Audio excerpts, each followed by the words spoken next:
que quand on fait des calculs, donc voilà, Heisenberg, on y reviendra à ça, ce qu'il a découvert, c'est que, vous voyez, quand vous faites de la physique, bon, par exemple, vous écrivez E égale mc2, des trucs comme ça. Vous pourriez écrire E égale c2 fois m, c'est kiff-kiff, d'accord? C'est des nombres, bon, je veux dire, ça change rien, d'accord? Ce qu'Heisenberg a trouvé, c'est quelque chose d'incroyable.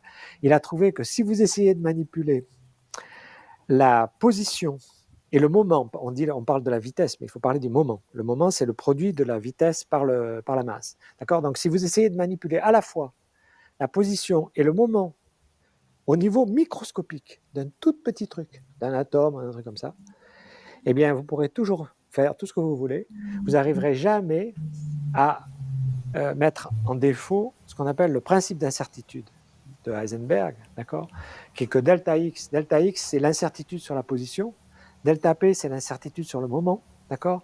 Eh bien, ça, c'est toujours plus grand ou égal à h bar sur 2. Bon, qu'est-ce que c'est que h bar? C'est la constante que Planck avait introduite au début du siècle, d'accord, pour expliquer certains phénomènes physiques.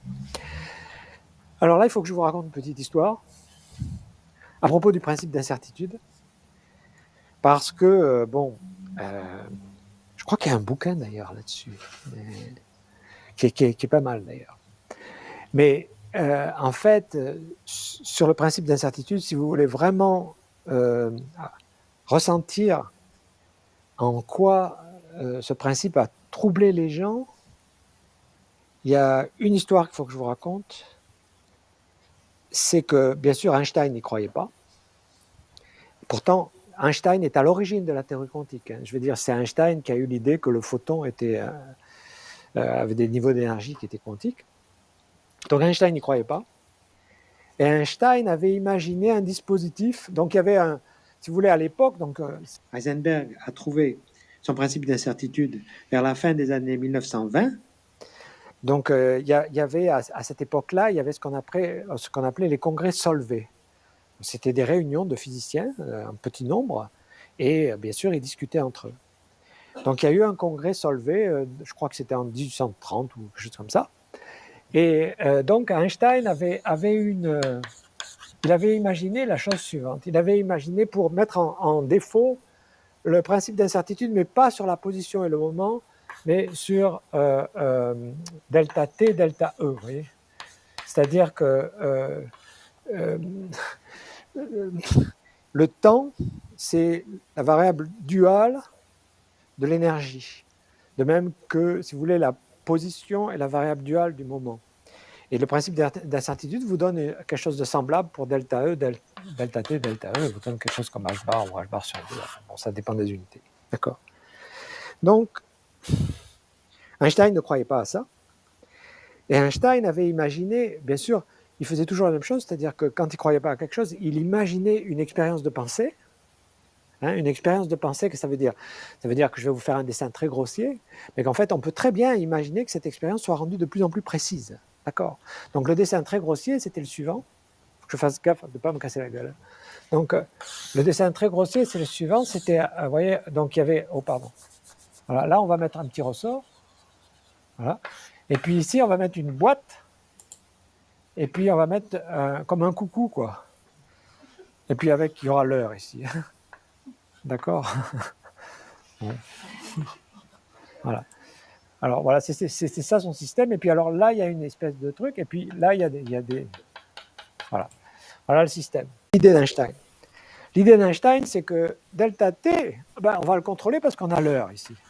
D'accord? Donc ça, c'est le t, quoi. D'accord?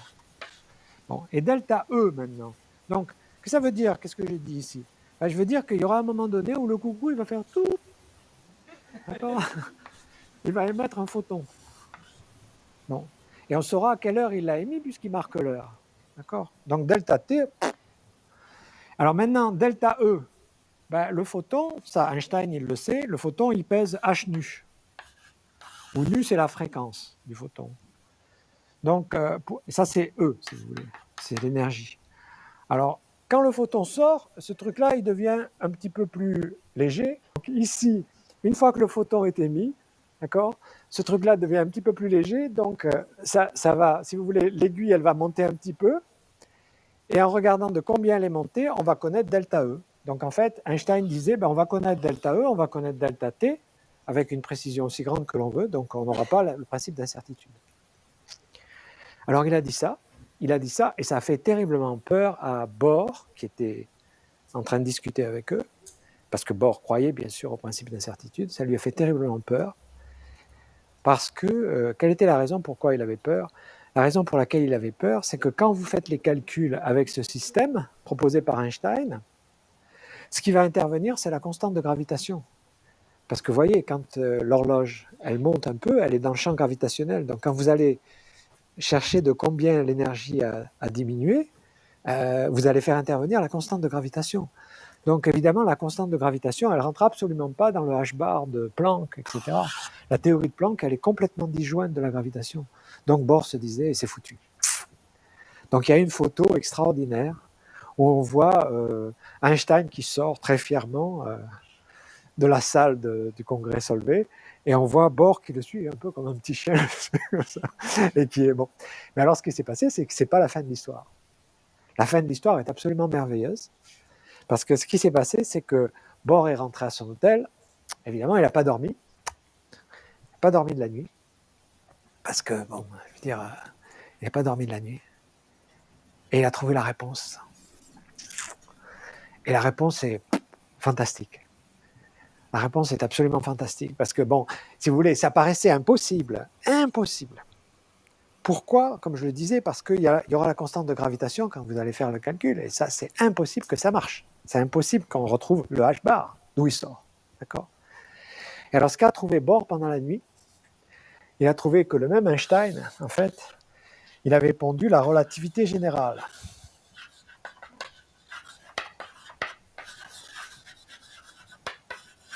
À l'époque, ça, vous savez, maintenant, cette année, au mois de novembre, il va y avoir un tas de célébrations de la découverte de la relativité générale par Einstein.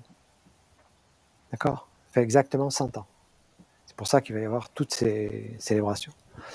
Donc ça fait exactement 100 ans, et c'était donc une dizaine d'années, ou même plus, une quinzaine d'années, avant l'histoire en question. Qu'est-ce que ça a à voir avec le truc ? Ce que ça a à voir avec le truc, c'est la chose suivante, c'est que ce que dit la relativité générale, elle dit que le passage du temps, donc si vous écrivez la métrique, vous avez la métrique de ce qu'on appelle la métrique de Minkowski, en fait, qui est due à Poincaré, donc de l'espace-temps, si vous voulez. Lorsque ça, c'est l'espace-temps de la relativité restreinte, mais si vous regardez la métrique de l'espace-temps de la relativité générale, en première approximation, ce qui se passe, c'est que la métrique ne change pas pour les coordonnées usuelles, on est dans un espace euclidien. Par contre, elle change pour le passage du temps.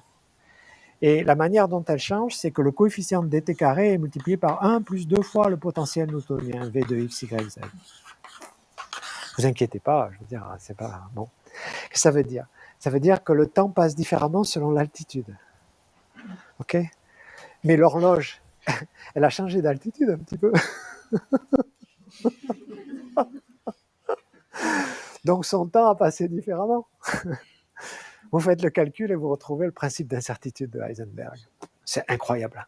Ça veut dire que Bohr, si Einstein n'avait pas découvert la relativité générale une quinzaine d'années avant, il aurait eu raison. D'accord ? Personne n'aurait cru que le principe d'incertitude était valable. Mais à cause de la relativité générale que lui-même avait inventée, il a été battu. Il a été mis en défaut. Donc le lendemain matin, Bohr est rentré triomphant. Je veux dire, bon, c'est extraordinaire ça. C'est vraiment extraordinaire. Mais si vous voulez, tout ça, c'est pour vous essayer de vous faire sentir le fait qu'aucune de ces notions n'a été acceptée au début. Pas du tout, absolument pas. Il y a toujours une résistance absolument terrible à des choses qui sont nouvelles comme ça. Et alors, ce qui est incroyable dans le quantique, si vous voulez, ce qui est ahurissant dans le quantique, et ça, je pense que c'est pas vraiment passé dans les connaissances. Oui, alors, bon. Je veux dire, j'en parlerai après de ça. J'en parlerai après. J'y reviendrai. Non, ce qui est incroyable dans le quantique, si vous voulez, c'est le fait que et ça vient du principe d'incertitude de Heisenberg, c'est que, contrairement à la physique classique, quand vous faites une expérience dans le quantique, vous ne pouvez pas reproduire le résultat de l'expérience. C'est quelque chose de fondamental. Quand j'essayais de vous dire, si vous voulez, que j'allais vous expliquer des concepts ou des notions qui sont... C'est des notions qui font une telle cassure avec la vision classique, si vous voulez, que c'est énorme comme différence. Donc, qu'est-ce que je veux dire par là? Je veux dire que si vous faites une expérience de nature quantique, c'est-à-dire par exemple vous envoyez un photon, et ce photon il va passer par une toute petite fente qui est à peu près de sa longueur d'onde, et après vous allez le recevoir sur une cible. Eh bien, le fait que vous receviez le photon à un endroit X donné, cette expérience-là n'est pas reproductible. C'est-à-dire que vous pourrez refaire l'expérience avec autant de précision que vous voulez, donner les mêmes conditions initiales, etc., le résultat final ne sera pas le même. C'est incroyable ça. Et il ne sera pas le même à cause du principe d'incertitude de Heisenberg. D'accord? Alors, vous pouvez me dire, bon, d'accord, moi je m'en fiche, il y a un peu d'aléas, quoi. Dans le microscopique, je m'en fiche. Non. Maintenant, ce qui se produit, c'est que le fait qu'il y ait cette incertitude fondamentale, si vous voulez, eh bien, ça a été utilisé pour produire des nombres aléatoires. C'est-à-dire, il y a des Suisses qui ont fabriqué un appareil, qui est un appareil tout à fait qui marche, maintenant c'est avec une lampe LED, hein, vous savez les petites lampes LED là comme ça. Alors pas LID, hein, bon. Donc ces petites lampes là, on les fait passer, elles envoient des photons. Elles envoient des photons. Ces photons, ils sont reçus sur une cible. Voilà, c'est d'accord. Et on regarde à quel endroit le photon arrive. Il arrive sur un des carreaux de la cible. Et à partir de là, on fabrique un nombre. Et comme c'est un phénomène quantique, c'est-à-dire c'est un phénomène qui n'est pas reproductible, ça produit des nombres aléatoires qui sont tellement aléatoires que même si un attaquant voulait reproduire la même chose, c'est-à-dire connaissait toutes les données sur le système, il n'arriverait pas à reproduire le même nombre. Alors qu'avec un ordinateur, si vous fabriquez des nombres aléatoires, si l'attaquant connaît votre système de fabrication, il arrivera à reproduire le nombre aléatoire. D'accord? Donc c'est phénoménal comme truc. C'est phénoménal.